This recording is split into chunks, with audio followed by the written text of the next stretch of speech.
దిలీప్ వాళ్ళ ఆవిడ ఫోన్ చేసింది. ఇవాళ వాళ్ళ పాప బర్త్డే అంట. బర్త్డే పార్టీ ఉంది సాయంత్రం. వాళ్ళమ్మ నాన్న కూడా ఊరి నుంచి వచ్చారంట. వెళ్దామా మనందరం? ఫ్యామిలీతో మనందరినీ పిలిచారు. నేను రాను, నాకు పనుంది, మీరు వెళ్ళండి. సండే పని ఏంటి? అయినా వాళ్ళు నీకు 2 సార్లు ఫోన్ చేశారంట నిన్న. నువ్వు ఫోన్ ఎత్తలేదు, అందుకనే వాళ్ళు నాకు మళ్ళీ ఫోన్ చేశారు, ఇన్వైట్ చేశారు. వెళ్దాము. బా నాకు పనుందని చెప్పాను కదా, నేను రాను, మీరు వెళ్ళండి.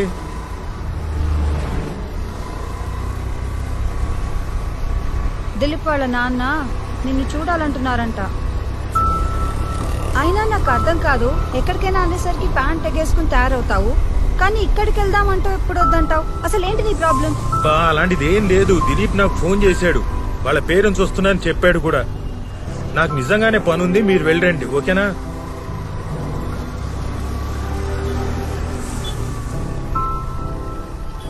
దిలీప్ వాళ్ళ నాన్నగారికి నువ్వంటే ఎంత ఇష్టం, ఎంత బాగా మాట్లాడతారు, మీ ఇద్దరు ఎంత బాగా కబుర్లు చెప్పుకుంటారు. సండే చక్కగా అక్కడికి వెళ్ళి మనం ఎంజాయ్ చేద్దాం. పిల్లలు కూడా ఎంజాయ్ చేస్తారు. ఇంట్లో కూర్చుని టీవీలో ఆ దిక్కుమాల సీరియల్లు సినిమాలు చూడడం తప్ప వేరే పనే ఉంది. వెళ్తే అందరం కలిసి ఎంజాయ్ చేయొచ్చు. సండే ఈవినింగ్ వెళ్దాము, బాగుంటుంది.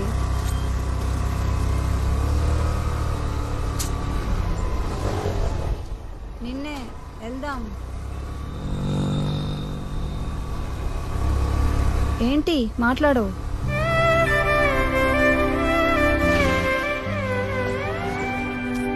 అబ్బా మళ్ళీ తాగలా? బాబు ఎంతమ్మా? 40 రూపాయలు సార్. 2 కట్లీ. అసలు ఈ తేగల్ని చూడగానే పూనకం వస్తుందేంటి నీకు? అసలు వీటిని ఎవరైనా తింటారా? నువ్వు తప్ప ఎవ్వరూ తినరు. ఇగో ముందే చెప్తున్నాను, తక్కువ కొను, లేకపోతే పక్కింటాళ్ళకి వాచ్మెన్ కి ఇచ్చేస్తాను. బాబు ఇంకో 2 కట్లీ అమ్మా. ఆ?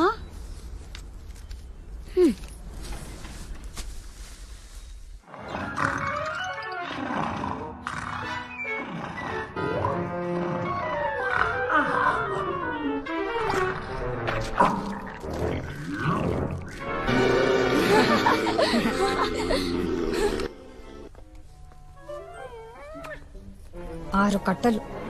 మేం బర్త్డే పార్టీకి వెళ్ళొచ్చేసరికి నువ్వు ఒక్కడే కూర్చుని మొత్తం తిని.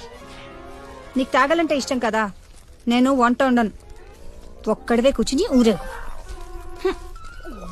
అన్ని తిక్క పనులు.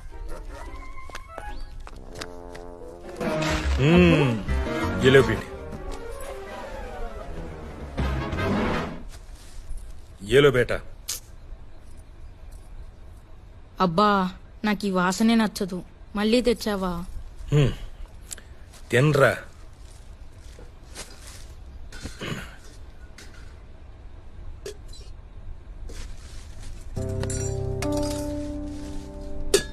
మీ అబ్బాకి మామూలుగా ఏదన్నా చెప్తే అస్సలు గుర్తుండదు. తేగలు కనిపిస్తే మాత్రం కొనేస్తాడు, తినమని చంపుతాడు. ఇగో సాయంత్రం బర్త్డే పార్టీకి వెళ్ళాలి, కాసేపు వెళ్ళి పడుకోండి.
అమ్మీ అమ్మి, అబ్బుని KFCకి తీసుకెళ్ళమని అడిగాం కదా, వెడ్నెస్డే ఆఫర్ కూడా ఉంది.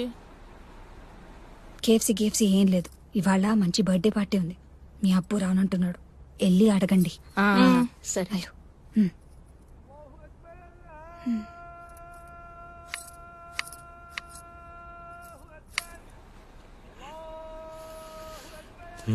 కావాలా? ఈవినింగ్ బర్త్డే పార్టీకి మీరు రావచ్చుగా. మీ అమ్మ పంపిందా? నాకు చాలా పని ఉంది, కుదరదు. ఓకే అబ్బా, మనం వెనస్డే కేఎఫ్సీకి వెళ్దామా? వెళ్దాం అబ్బు. 199 rupees 8 pieces boneless strips. Offer last week కూడా చెప్పారు కదా. సరే, ఆఫీస్ నుంచి వచ్చిన తర్వాత తీసుకెళ్తాను, సరేనా? ఆ, సరే. రండి కూర్చోండి. ఆ, ఇప్పుడు చెప్పు బేట, మొన్న మనం కేఎఫ్సీకి వెళ్ళాం కదా, నీకేం గుర్తుంది? వెళ్ళాం, తిన్నాం, వచ్చాం. ఆహా, నాకు గుర్తుంది. ఒక బాల్డెడ్ అంకుల్ నోటి నిండా సాస్ అంటించుకుంటే అమ్మ చూసి నవ్వింది కదా. అంతేనా? ఇంకేం గుర్తులేదా? లేదబ్బు. గుర్తుండాలి కదా. ఏం గుర్తుండాలి అబ్బు? అరే, మీకు మీ అమ్మకి ఏమీ గుర్తుండవు, నాకు మాత్రం అన్నీ గుర్తుంటాయి. కావాలంటే తినే వస్తువు గురించి ఏదైనా అడగండి, పొద్దున్న బ్రేక్ఫాస్ట్ తప్ప. కోవా తిన్నాం. మొన్న మీరు తెచ్చారు కదా. అవునా? ఆ, సరే, అయితే కోవా అనండి. రెడీ? 1 2 3. కోవా. కోవా. కోవా అంటే నాకేం గుర్తుకొస్తుందంటే, చిన్నప్పుడు మా ఇంట్లో పాలు పోసే వనజమ్మ గుర్తుకొస్తుంది. ఆమె బక్కగుండేది. ఎంత బక్కగా అంటే పెన్లో రీఫ్లుంటుందే అంత బక్కగా. పాలు అమ్ముతుంది కదా, కొంచెం పాలు తాగొచ్చు కదా. ఆహా, పిసినారిది. మార్నింగ్ పచ్చి పాలు అమ్మేది, సాయంత్రం మిగిలిన పాలను కాచి కొంచెం తక్కువ రేటుకి అమ్మేసేది. మా అమ్మ దగ్గర డబ్బులుండేవి కావు, అదే మీ నానమ్మ దగ్గర. సో ఈవినింగ్ కాచిన పాలు కొనేది. ఒకసారి వనజమ్మ దగ్గర పాలు ఎక్కువ మిగిలిపోయాయి. మా అమ్మను బతిమాలి తక్కువ రేటుగా పాలను తీసుకోమని ఓను బలవంత పెట్టింది. మా అమ్మ కూడా సిచ్యువేషన్ చూసుకొని 2 సేర్ల పాలను రూపాయిన్నరకి, అంటే 1 రూపీ 50 పైసే అన్నమాట, ఓ, బేరవాడి తీసేసుకుంది. అంత తక్కువ? నువ్వు ఆగు, నువ్వు చెప్పబ్బు. అలా తీసుకున్న పాలను మా అమ్మ ఏం చేసిందో తెలుసా?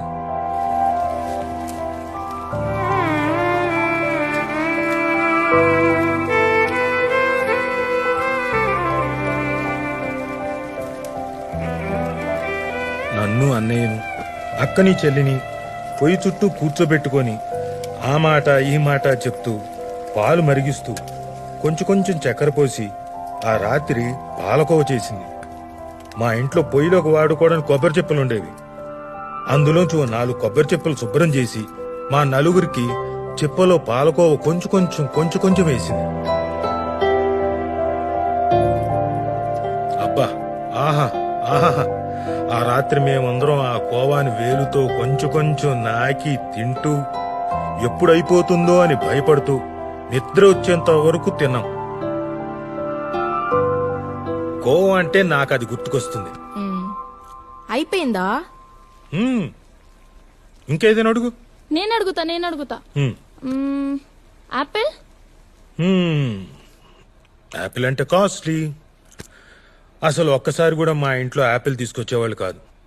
నా దగ్గర ఒక మట్టి ముంత ఉండేది, అదే కిడ్డీ బ్యాంక్.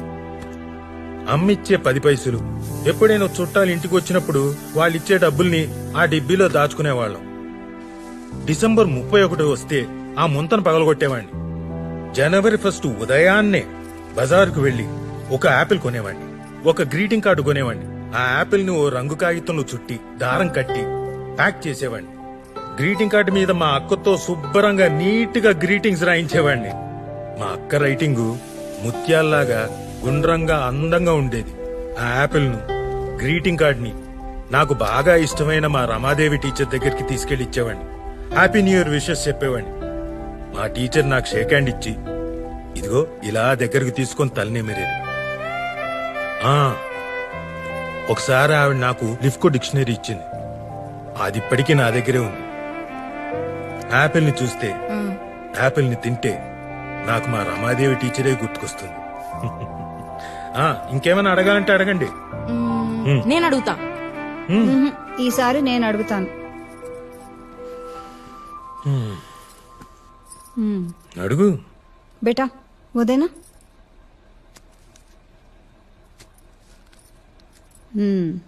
వీటి సంగతి చెప్పు. తేగలు చెప్పు. ఎప్పుడు దొరికినా తాగలని కొంటుంటావు కదా, వీటి కథ చెప్పు. తేగలు తేగలంటే మా నాన్న సల్మా. మా నాన్న చిన్న పల్లెటూరులో పుట్టాడు. ఇప్పట్లోలాగా అప్పట్లో పిజ్జాలు బర్గర్లు ఇలాంటివి ఏం లేవు కదా. సీజనల్ గా వచ్చేవి మాత్రమే తినేవాళ్ళు. మ్యాంగో, నేరేడు, జామకాయ, ముంతమామిడి. ముంతమామిడి అంటే? క్యాజు ఫ్రూట్. ఓ. కానీ ఈయనకు మాత్రం తేగలంటే చిన్నప్పటి నుంచి ఎంతో ఇష్టం. అవి కావాలని మారం చేస్తూ ఉండేవాడట. ఒకసారి ఇంట్లో ఇతని పిచ్చి మానిపించడానికి ఎవ్వరూ తేగలు కొనలేదట. అప్పుడు మీ తాత ఏం చేశాడో తెలుసా? ఏం చేశాడు? వాళ్ళ నాన్న చొక్కాలోంచి పావలా దొంగతనం చేశాడు. పావలా అంటే చాలా పెద్ద డబ్బు. అందుకని బాగా భయపడి ఆ పావలా కాసుని ఒక పేపర్లో చుట్టి అటక మీద దాచి రాత్రంతా నిద్రపోలేదట. ఆ తర్వాత చూడాలి, ఆ పావలాను మార్చి ఆ వారం అంతా తేగలు తినడమే పనంట.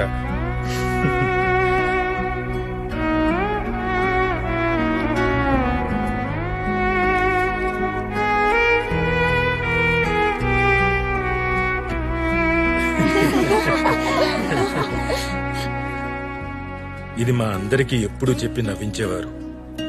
మేం పెద్దయ్యాక కూడా ఎక్కడ తేగలు కనిపించినా కొని తెచ్చి మరీ తినమని చెప్పేవారు. అప్పటి నుంచి నాకు కూడా తేగలంటే ఇష్టం ఏర్పడింది. ఇష్టమంటే నిజంగా ఇష్టమని కాదు, మా నాన్నకి ఇష్టం కనుక నాకు కూడా ఇష్టం. పెద్దయ్యాక బాగా డబ్బులు సంపాదించి మా నాన్నని నా దగ్గరే పెట్టుకుని బోళ్ళని తేగలు కొని ఇచ్చి ఆయనతో తినిపించాలనుకునేవాడిని. మరి తాతయ్యకి తేగలు కొనిపించారా మీరు పెద్దయ్యాక?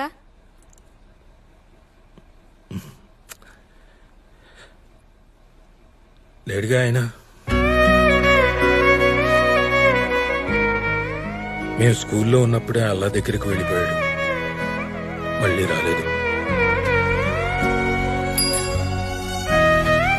మా పెళ్లిళ్ళు, ఉద్యోగాలు ఏమీ చూడకుండానే వెళ్ళిపోయాడు.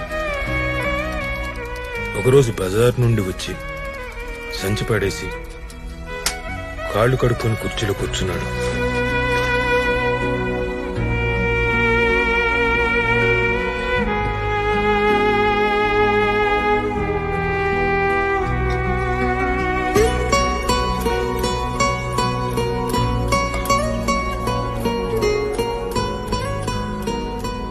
అలాగే ప్రాణం వదిలేశాడు.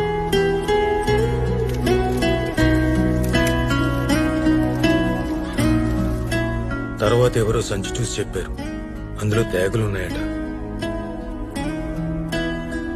నేనంటే చాలా ఇష్టం మా నాన్నకి.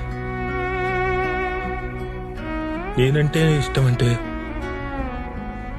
నా కడుపున పుట్టిన మీరంటే ఇంకెంత ఇష్టం ఉండేదో. నేను మీ మీద కోపడుతుంటాను కదా అప్పుడప్పుడు. మా నాన్నే ఉంటే నన్ను గట్టిగా తిట్టేవాడేమో, మిమ్మల్ని ఏమైనా అని ఉంటే.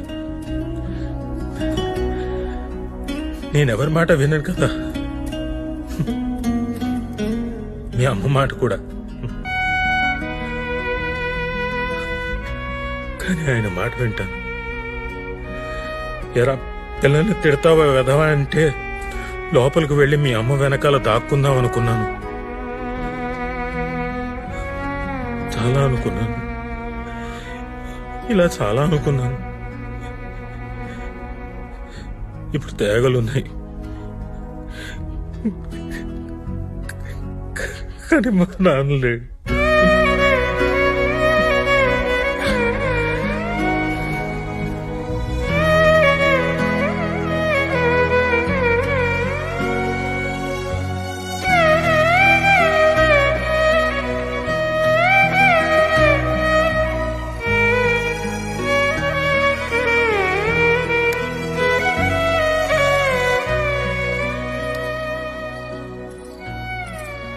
పార్టీ బాగా జరిగిందా? పిల్లలు బాగా ఎంజాయ్ చేశారా?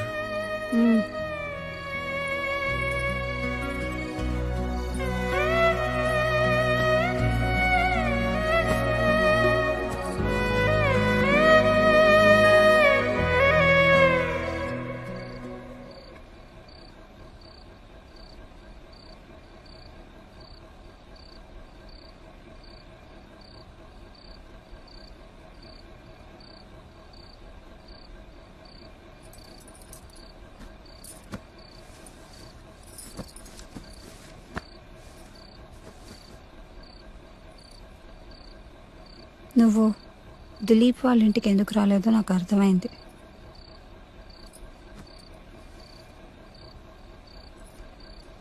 దిలీప్ వాళ్ళ నాన్నని చూస్తే నీకు మీ అబ్బా గుర్తొస్తారు కదా, అందుకనే కదా నువ్వు అక్కడికి రాలేదు.